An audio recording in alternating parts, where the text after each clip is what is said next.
solamente aprender, sino tratar de meditar en cada una de las cosas que Dios nos da en su bendita palabra, que esto nos ayude a crecer y a vivir de una mejor manera delante de Él. Antes de entrar a nuestro tema, quisiera invitarlo a que fuéramos al segundo libro de Crónicas, hermanos. Segundo libro de Crónicas de los Reyes, en el capítulo 36, versículos 15 y 16.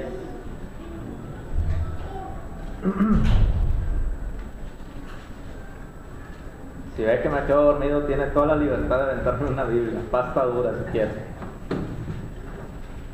Segundo libro de Crónicas 36, 15 y 16. Fíjese lo que dice: y Jehová, el Dios de sus padres, envió constantemente palabra a ellos por medio de sus mensajeros. Vamos a detenernos un poquito. Dice, continuamos: porque Él Dios tenía misericordia de su pueblo y de su habitación. Versículo 16.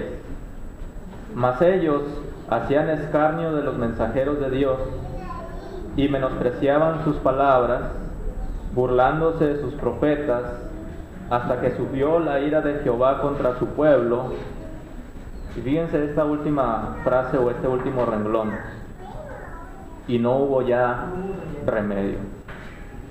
Son palabras muy tristes, hermanos, expresadas, dichas e inspiradas por Dios mismo. Dios, quien según este texto una y otra vez envió profetas al pueblo de Dios para advertirles, para exhortarles a que se arrepintieran, a que hicieran en su vida un cambio, a que vivieran de acuerdo a las leyes y preceptos que Él ya les había dado, advirtiéndoles sobre las calamidades, sobre los estragos y los sufrimientos que habrían de venir a ellos si no se arrepentían, y ellos nunca quisieron escuchar. Si nosotros nos vamos a los libros que escribió el profeta Jeremías, hermanos, nos vamos a dar cuenta de cómo Dios ahí en los capítulos 5 y 7 se nos dice cómo Dios también nos dice nuevamente que envió muchos profetas muchas veces, pero nunca quisieron escuchar. Incluso ahí en Jeremías 7 nosotros podemos encontrar donde le dice Dios a Jeremías: ve y háblales, pero no te van a escuchar. ¿Qué pasó, hermanos? Que Dios trajo al pueblo de Dios castigo. Y nosotros vemos que primeramente se llevaron aparte del reino de Israel, específicamente del reino del norte. Después se llevaron al reino de Judá. Después nosotros encontramos en segundo libro de Reyes, en los capítulos 24 y 25, otros dos ataques, hermanos, donde incluso en el capítulo 24 se nos menciona que Nabucodonosor saqueó el templo de Dios y se llevó todos los utensilios que había en el templo. Se los llevó a Babilonia.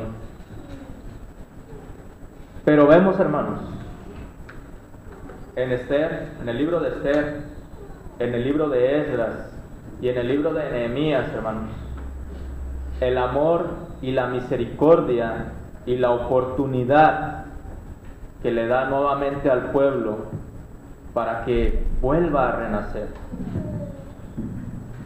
Y vamos a ver, hermanos, denle vuelta a la hoja, Esdras, en esta tarde, cómo a pesar de que el pueblo ofendió muchas veces a Dios, ahora Dios va a mover las piezas. Y le invito a que lea en su casa el libro de Esther y el libro de Nehemías, porque no podemos ver los tres libros aquí, para que vea cómo Dios mueve las piezas nuevamente, para darle una oportunidad más a su pueblo, al pueblo de Judá y a los que habían quedado. Vamos a ver, hermanos, en esta tarde el tema que yo he titulado: Dios despierta, Dios provee y Dios bendice. Primero quisiera que me acompañara a leer ahí en el capítulo 1, versículo 1.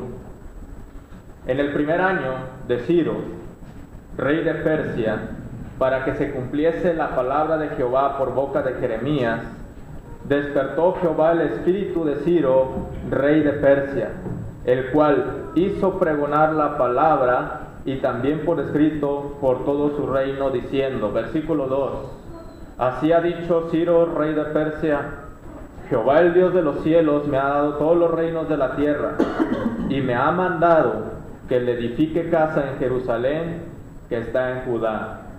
Quien haya entre ustedes de su pueblo, sea Dios con él, y suba a Jerusalén, que está en Judá, y edifique la casa a Jehová Dios de Israel. Fíjense entre paréntesis, Él es el Dios, la cual está en Jerusalén, y todo el que haya quedado en cualquier lugar donde more, ayúdenle los hombres de su lugar con plata, oro, bienes y ganados, además de ofrendas voluntarias para la casa de Dios, la cual está en Jerusalén. En este primer punto, hermanos, vamos a ver cómo Dios despierta. Pero fíjense a quién despierta. Dice aquí en el versículo 1 que Dios despertó a Ciro, rey de Persia. Dios no despertó a un profeta de entre su pueblo. Dios no despertó a un sacerdote de entre su pueblo, ni despertó a un soldado de entre su pueblo, ni a alguna otra persona que lo llegó a ser líder. Dios despertó a un rey que estaba totalmente alejado de la ciudadanía de Israel y que estaba ajeno al pacto que Dios había hecho con su pueblo escogido. A este rey Dios despertó, hermanos, y ya había habido una profecía acerca de este rey, hermanos, donde se nos dice, hermanos, que Dios lo habría de despertar. Si nosotros nos vamos allí unas páginas más adelante, hermanos, en Isaías 44, hermanos, en Isaías 44, versículo 28, hermanos, fíjense lo que dice Isaías. ¿Qué dice de Ciro? Es mi pastor, y cumplirá todo lo que yo quiero.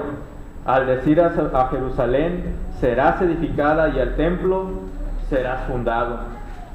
Se cree, hermanos, algunos comentaristas dicen, hermanos, que Ciro realmente no estaba del todo enterado de esta profecía.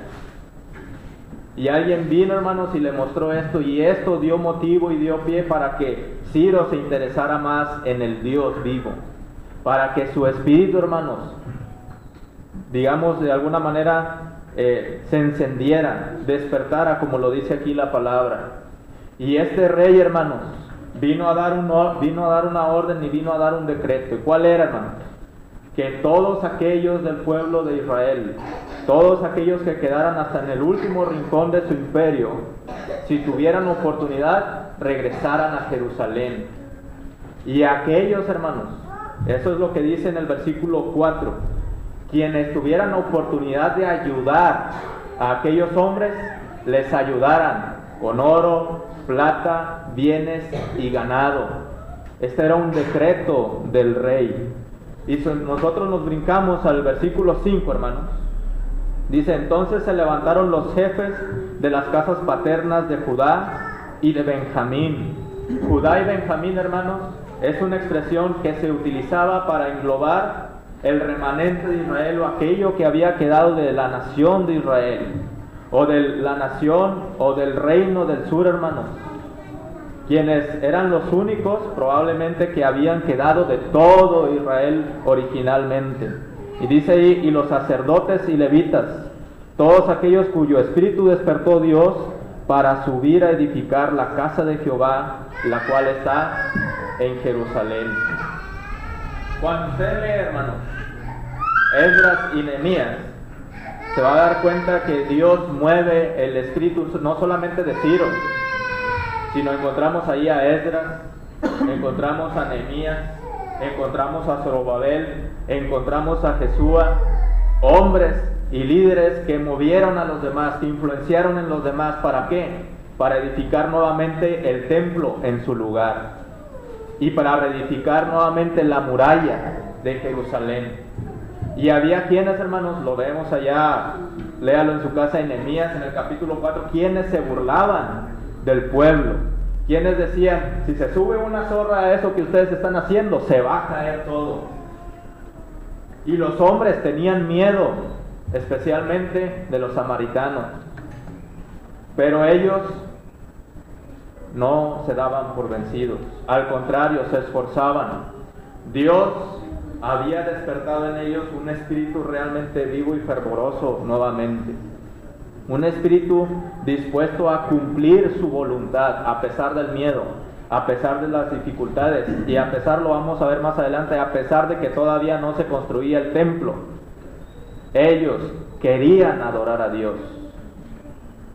En una ocasión, hermanos, ¿por qué les leí Crónicas 36? Bueno, para entender un poquito esto, pero también a entender el estado en el que estábamos nosotros anteriormente. Nosotros estábamos en pecado y posiblemente no había remedio para nosotros. Sin embargo, Dios nos dio una oportunidad. Dios nos hizo un favor grandísimo y un regalo grandísimo, que es el de proveer a su Hijo para salvación nuestra. Y vemos cómo Dios de alguna manera, hermanos, movió las piezas para despertar en nosotros el interés hacia su camino. Y gracias a que Dios movió esas piezas, nosotros estamos aquí. Porque en algún tiempo, tal vez algunos de nosotros pertenecíamos a otro grupo religioso, a otra secta, alguna secta, perdón. Pero ahora estamos aquí adorando al verdadero Dios y de una manera correcta. Tratamos de hacer todo lo posible por vivir de acuerdo a su voluntad, aunque ya no había remedio. Y Dios, hermanos, despertó a un cristiano, despertó a una Marisa, despertó a un Pío, despertó a un Josué, despertó a todos y cada uno de nosotros. Y Dios espera que nos mantengamos despiertos, que nos mantengamos vivos, que nos mantengamos bien delante de su presencia. Que nosotros tengamos esa disposición y ese interés que hubo en Ciro, que hubo en Esdras, que hubo en Nehemías, que hubo en Zorobabel, que hubo en Jesúa, que hubo en Esther, que hubo en Mardoqueo, que hubo en todos aquellos personajes que ustedes pueden ver en estos libros. Personajes que estaban interesados en que su pueblo viviera pacíficamente y en honrar a Dios de la manera correcta. ¿Cuál fue la reacción del pueblo? Despertó, hermano. Despertó. Dice en el versículo 5, hermanos, que leíamos ahorita: entonces se levantaron los jefes de las casas paternas. Decidieron reaccionar a este decreto. Ellos pudieron haberse quedado en donde estaban, pero no, decidieron ir a la ciudad donde ellos, muchos de ellos, hermanos, habían visto alguna vez el templo que construyó Salomón. Cuando usted lee Esdras, hermanos, se va a dar cuenta que había muchos. Cuando se estaba reconstruyendo nuevamente el templo, había personas ahí que habían visto el anterior templo. Y había quienes lloraban, hermanos, de la emoción de ver nuevamente ese templo reedificándose. Y había muchos otros que no habían conocido el anterior templo, pero estaban gozosos porque se estaba edificando la casa de Dios. Y dice ahí el libro que de manera que ya no se distinguía entre el llorido y el clamor de júbilo del pueblo, y que a lo lejos se escuchaban los gritos de alegría del pueblo, porque había despertado nuevamente Dios a su pueblo. Versículo 6, hermanos. Y todos los que estaban a sus alrededores les ayudaron con plata, oro, con bienes y ganado, con cosas preciosas, además de todo lo que se ofreció voluntariamente. Versículo 7. Y el rey Ciro sacó los utensilios de la casa de Jehová que Nabucodonosor había sacado de Jerusalén, y los había puesto en la casa de sus dioses, Los sacó pues Ciro, rey de Persia, por mano de Mitridates, tesorero, el cual los dio por cuenta de Sesbazar, príncipe de Judá. Y nos hace la lista, hermanos, de todo lo que sacó Ciro, que una vez había despojado Nabucodonosor del templo. ¿Qué vemos aquí, hermanos? Ahora vemos que Dios provee. Y fíjense cómo dice en el versículo 6, que todos los que estaban alrededor, es decir, los vecinos, aquellas personas cercanas a los judíos o aquellas personas cercanas a alguno de estos expatriados, ayudaban con plata, con oro, con bienes, con ganado y con cosas preciosas, y daban voluntariamente, dice en la última frase. ¿Qué hizo Ciro respecto a esto? Bueno, Ciro devolvió todo lo que se había sacado del templo. Ciro lo devolvió, lo regresó nuevamente. Y vemos aquí, hermanos, cómo Dios provee de las cosas necesarias para sus propósitos. Muchas veces, hermanos,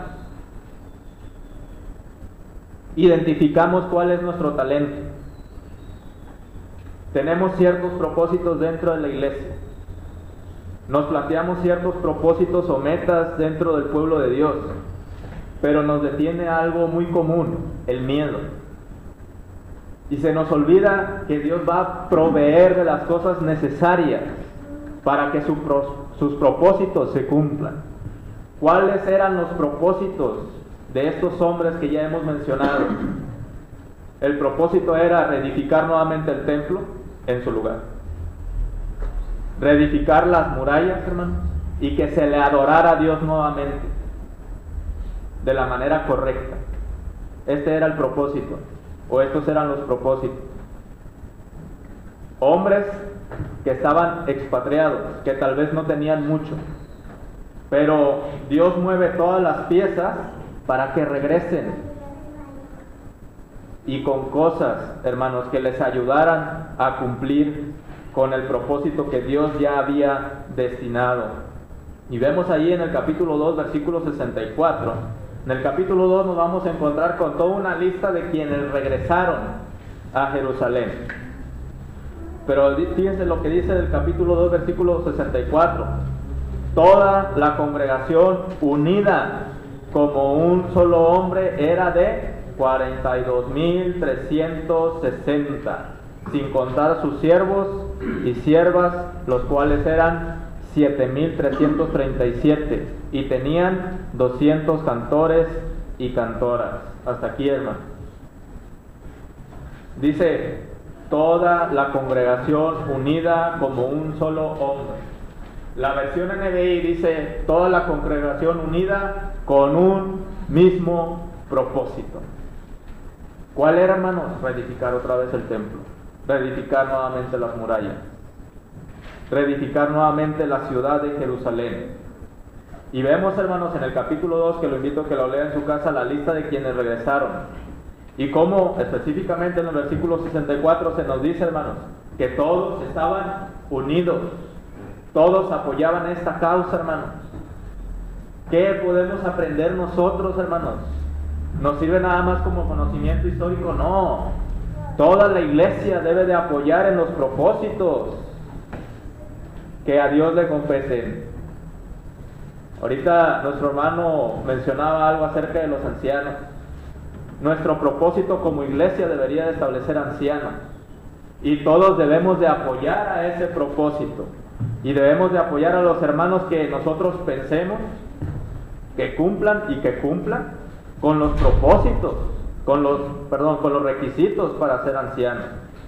Nosotros no debemos de estar divididos entre, no, es que no hacen falta, o sí hacen falta, hermano. Es el mandamiento de Dios para la iglesia, por poner un ejemplo, hermano. Y fíjense cómo ahí en los versículos 68, hermanos, versículo 68, y algunos de los jefes de casas paternas, cuando vinieron a la casa de Jehová, que estaba en Jerusalén, hicieron ofrendas voluntarias para la casa de Dios, para reedificarla en su sitio. Según sus fuerzas dieron al tesorero de la obra 71,000 dracmas de oro, 5,000 libras de plata y 100 túnicas sacerdotales.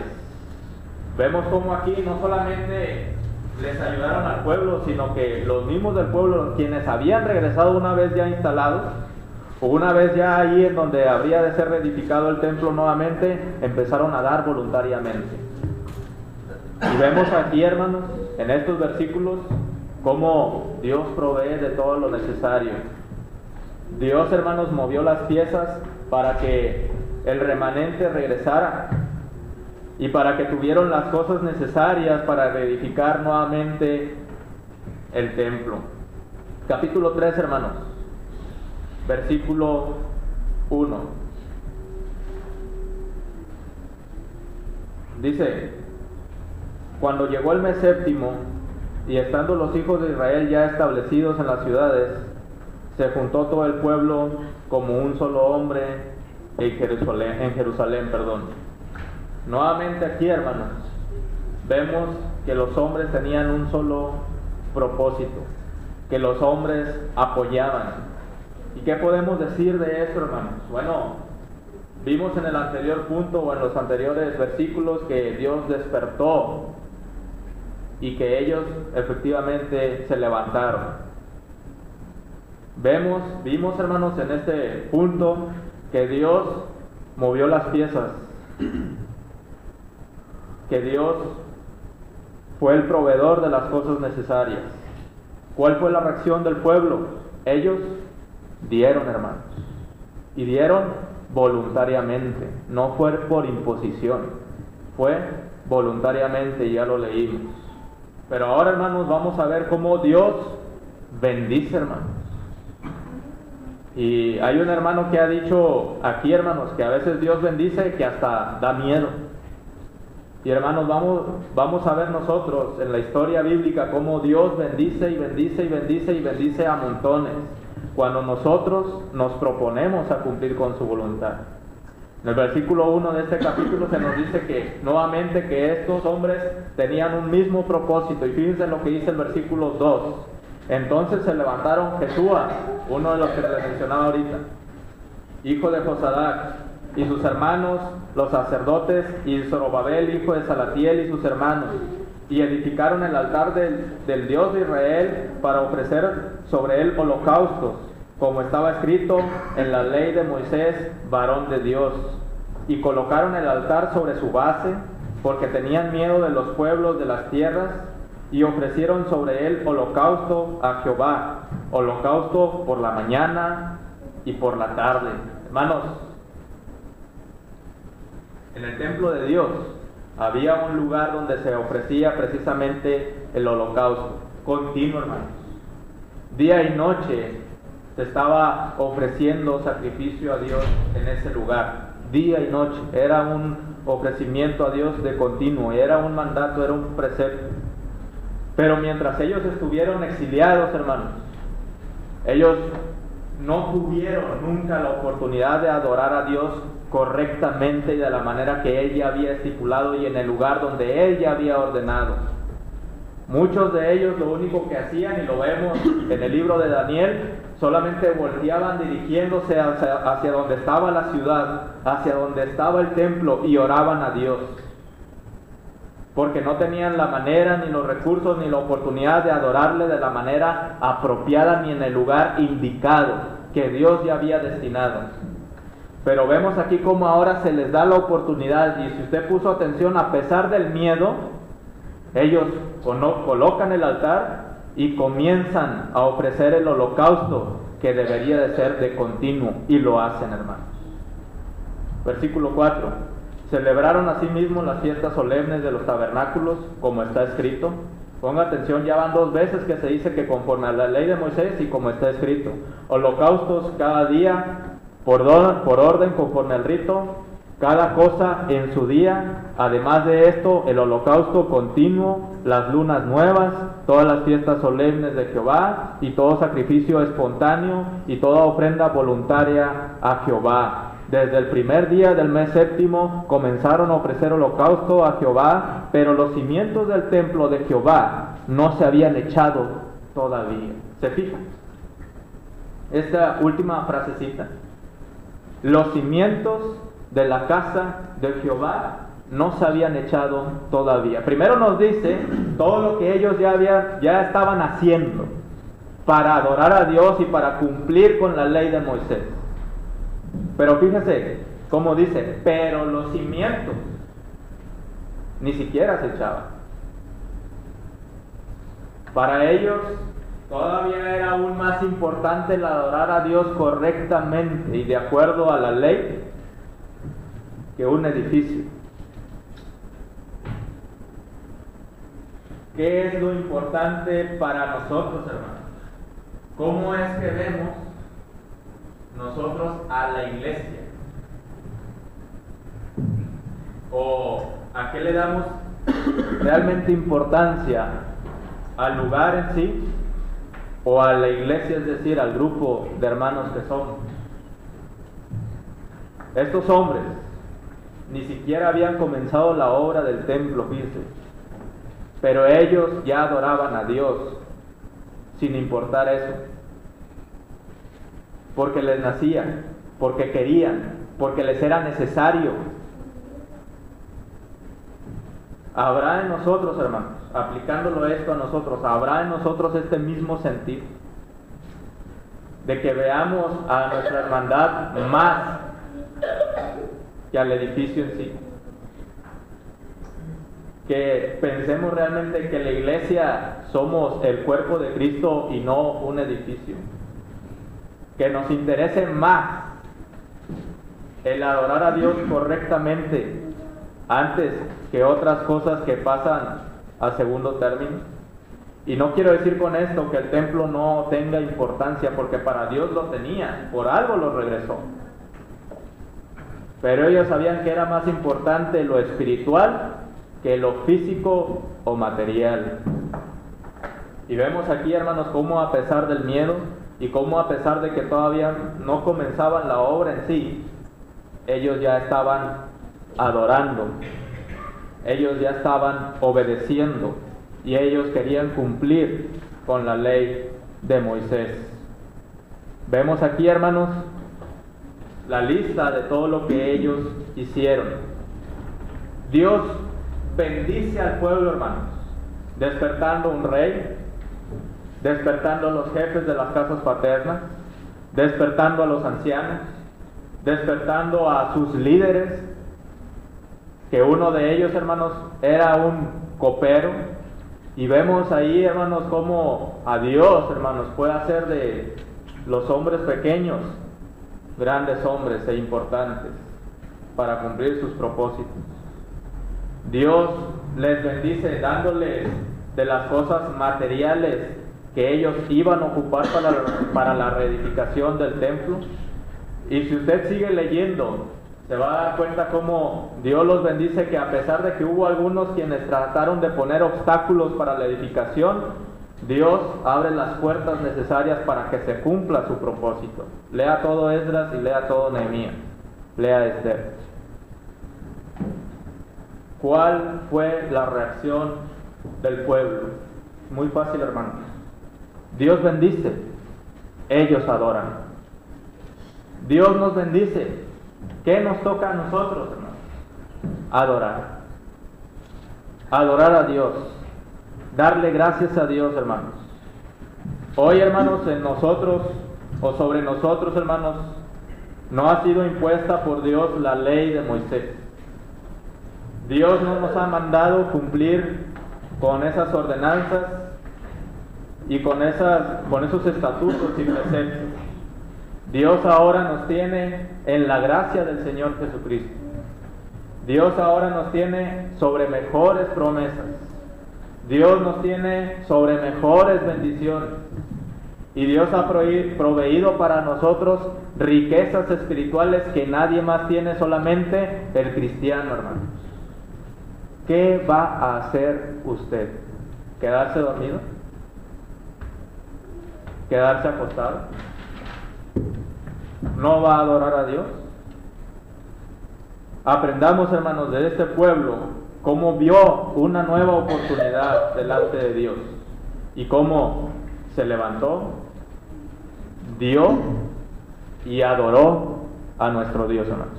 Dios les bendiga.